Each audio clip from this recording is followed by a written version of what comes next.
What's going on, guys? So I've had this 3-inch rough country lift on my 1997 F-150 for over a year now, and so I figured it was about due time to go ahead and do a full review, talk to y'all about it. So for anyone that's wanting to lift their, 97 to 2003 F-150s, two-wheel drive, this is what you're going to be getting yourself into. So I think most people can agree, raising the front of your truck just makes it look so much better, allows you to fit a lot bigger wheels and tires, and just kind of customize it to how you like. Whether or not you lift the rear or lower the rear or whatever, it doesn't really matter. It's not going to be concerned as far as the review on the front of this truck. I personally have 2-inch drop shackles in there, so it doesn't matter. I've had it without them. It rode the exact same. So anyways, 3-inch front rough country lift, and this is the full kit. Comes with the shocks, struts, whatever they're called, which at these old trucks, you're probably going to want to replace those anyway. So go ahead and get the full kit. It comes with the spindles, the shock absorbers, and the rear lift if you do want to install that as well. So if we look under here, this is what makes the kit super awesome. You are replacing this spindle right here, and as you can see, our angles are super good even with the kind of fisheye of this camera. That's the awesome thing about this. You're basically keeping your factory geometry but gaining a lot of lift, and compared to stock, it is a lot of lift. It's dramatically bigger. You can also go and replace the coils for more lift, or do a spacer, leveling kit, whatever the case. But personally, this is like the perfect daily driver because it keeps all your factory stuff. You shouldn't have any issues with going to the alignment shop and get it aligned. It should be exactly like it was factory, except now it's lifted. The only thing that is different now is your front tires are going to be poked out by like a 1/2 inch to an inch. That's just due to the spindle lift. That's just how they are. All spindle lifts are going to do that, at least like these.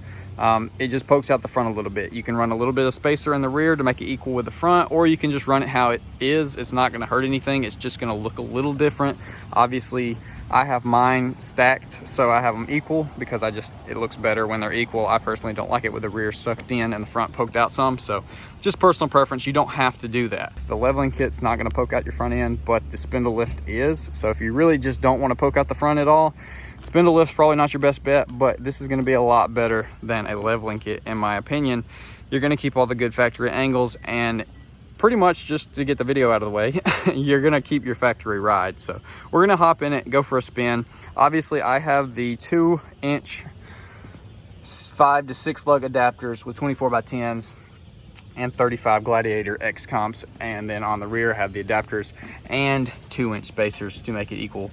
So this is not the optimum setup for comfort and ride quality, but I'm going to talk about basically how it rode with the ion alloys and the mud graps, which is what it was designed for. Those wheels and tires were for this truck exactly. There wasn't any extra spacers or anything.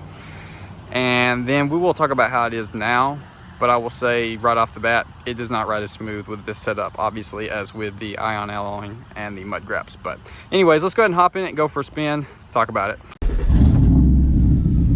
All right, so while we try to get out of here, I also did want to say this truck does not have the front sway bar on.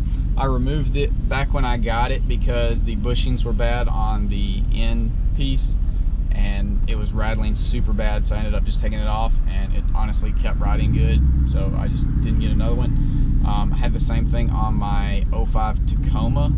That sway bar got bent and I just removed it, never had any issues. But I will say in this truck, it does cause a decent amount of kind of body roll when you have some of the like higher speed transitions. It will try to, you can definitely feel it. All right, can we make this? Can't believe we made it out of there. Oh, we're rubbing. It's all good, it's all good, we survived. When your truck is stock, it's pretty much at its pinnacle of how it's gonna ride, usually, right? Gonna ride really good. Factory, even if it's old, they usually ride pretty good as long as they're not falling apart. So it rode really good when it was stock, and I never had, so you probably have a 10th gen F-150 and you're looking to lift it, right? Well, the last thing we need to do is put a lift on there that's going to make it ride like garbage. You're not going to enjoy your truck, or you potentially are going to have issues where maybe you tear up your truck. That's the last thing you want to do, right? So I'm sure you're on this video wanting to know, how's it been? So when I first put the lift on there, I was pleasantly surprised. The truck rode amazing, especially after I put the new wheels and tires on there, because the original tires were kind of clapped out. But when I took the stock shocks, or shock absorbers, whatever you want to call them, I'm just going to call them shocks from here on out, shocks out of the truck, they were absolutely clapped out. This thing has 248,000 miles on it, and if we're being honest, they might possibly have been the original. So absolutely useless, super good to replace them. And I genuinely think when I put the lift on there with the fresh tires, it rode better than stock, no question. It was just almost like upgrading the whole suspension to a newer truck. Like, it rode smooth, it handled well. We did remove the sway bar, so like if we do some, I mean, you can feel the sway bar not being in there. The truck will have some body roll, which is not that big a deal. It's not super unsafe or anything like that, but it is noticeable. But this is a good thing that you could be literally changing your suspension to a lift kit and improving the ride quality from what it was. At least that's the experience that I have with this kit, which is awesome. I mean, anytime you lift a vehicle and it retains or outdoes the factory ride quality, you're doing something right. And I know Rough Country has like a bad stigma around the name Rough Country about it being a cheap lift kit or whatever, but if we're being honest, it's literally shocks, a spindle lift, or a spindle and a lift block.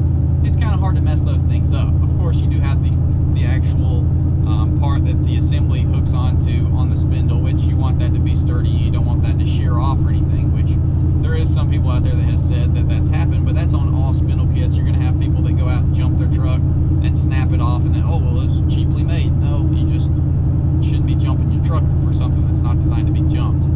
But yeah, I mean, I've had Rough Country on several things now. I've got it on here, I've got it on the OBS, I had the 6-inch on the other OBS. Rough Country is not a bad brand. You can obviously max the lifts out and really tear stuff up, and then oh yeah, Rough Country sucks because I bought a 6-inch lift and I stuffed 11 inches of lift worth of leveling kits and spacers underneath it, and then it messed up. Well, sure, yeah, that can happen. Which we are going to raise the front of Lariat up some more. I don't want to do the coils because I don't want this thing to ride like dump, like super stiff. So I think we're going to do a leveling kit on the factory coils just to raise it up, but hopefully retain a lot of that nice soft suspension travel. But I mean, y'all see me, I'm cruising. I've got a little bit of input on the steering wheel.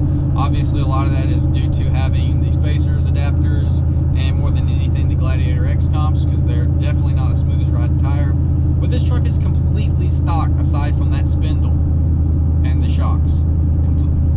Bushings, wheel bearings, I don't know if they're stock, but I've never replaced them, so there's a good chance they're stock.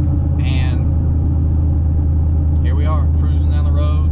I can let go of the steering wheel, the road's uneven, so we're going off here, but we'll get on a straightaway. Dude, it rides freaking great. I have no complaints. The only, you'll see right here, we need to do the brakes. It has some of that like that kind of junk, which, like I said, it's majority due to really needing the brakes done. As long as you have some decent wheels and tires and you're not running a bunch of spacers like this, I guarantee you your truck is going to ride just like it did before you put the lift on there. No questions about it. I'm that like sold on it. If you're thinking about it, you got the $500 to spend, just do it. It's totally worth it. Your truck is going to look so much better. If you get the full kit, you're going to get the shocks that you're 99% chance you already need to replace them. You're going to get the lift blocks in the back, so if you want to raise the rear up so it has kind of a factory rake style look, but being much taller, you still can do that. We're going to be putting them in here at some point, probably after we do the leveling kit up front. So we're going to raise the front and then raise the rear up so it's not real squatted. Probably still have a little bit of a lean maybe, but just be taller overall. So aside from this truck currently now rubbing really bad, which I mean, you see it's totally drivable, but it's kind of a burden to drive sometimes, just due to, I mean, I'll rip the fenders off before I crash, so I mean, it's not that big a deal. I'll turn it all the way if I had to, if it was like life or death or something like that, but I prefer not to rub, but it is what it is. But when I had the ion alloys and the mud graps, 33, 1250, let me think, they were 16 by 10 negative, I'll put it over here, I don't remember. They were 16 by 10s, negative something, 33, or it was 305, 70, 16, which is like a 33, 12 by 16. It's not quite as wide as the 33, 12, 50. And I cut that little piece of the fender flare off under the truck, and we had no rubbing anymore. perfectly drivable. So, and that's with an offset, so they were poked out a little bit. So even if you're running on the factory wheel, there's no problem with running a 33 on here. At least 33 inches tall, maybe a little narrower. I don't think it should matter if they were a little bit wider, but I can't say for sure because I haven't ran them. But it's going to be very close to factory, so you're going to be able to get it in spec exactly like you want. You're not going to eat your tires up. You're not going to wear out anything weird. And you're going to be able to be looking so much better than the super nosedive look that these two-wheel drive trucks come with.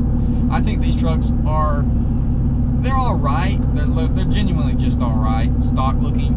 But as soon as you do a lift and put some kind of, just even a bigger tire on them, holy crap at all the ant beds. I don't know if y'all can see all these ant beds out here. There's like one every 3 feet. That was crazy. But once you lift these things and put a decent tire on them, it's just like a whole nother truck. And they're everywhere. If you look, which I'm probably talking to all 10th gen guys right now anyways, but if you look, dude, there's 10th gen F-150s still everywhere. I see them more than OBS's. So I know there's a lot of y'all out there, even though maybe YouTube doesn't show that there's a ton of y'all out there. There's a lot of y'all out there that still have these trucks and want to do stuff to them. But on this setup, I would say it rides acceptable. And then on the setup that I had before, the iron alloys and the mud graps, which I drove a lot more, it rode literally just like stock, better than stock, because they were brand new tires. The original tires were worn out, and then we replaced these parts.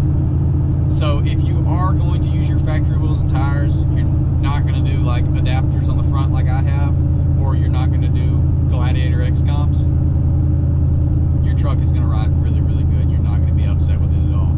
I mean, it's still completely drivable right now, where I could daily drive this and not get too annoyed with it. I don't know how long the hubs and the wheel bearings would last with it poked out like this. They might last forever, I don't know.